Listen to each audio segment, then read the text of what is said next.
मनातला वाद होता, पोलिसांनी त्याच्यावर कंट्रोल केला आणि ज्यांनी त्या ठिकाणी मिस्चिफ केल्या त्या सगळ्यांवर कारवाई होणार आहे।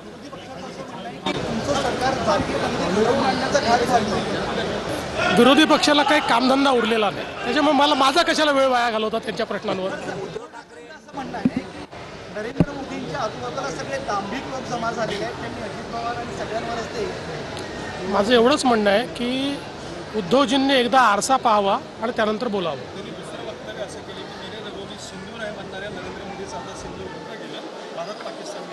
मी पहिलेच सांगितलं असं आहे, जावेद मियाँला घरी जेवायला बोलवणारे तुम्हीच होतात ना, पण मला त्याच्यावर बोलायचं नाही, त्यांनी एकदा आरसा बघावा।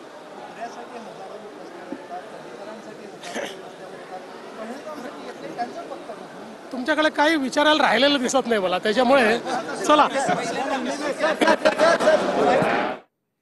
ठाकरेंनी एकदा आरसा पाहावा आणि मग बोलावं असं फडणवीसांनी म्हटलेलं आहे। उद्धव ठाकरे यांनी केलेल्या टीकेवर फडणवीसांनी हे उत्तर दिलंय।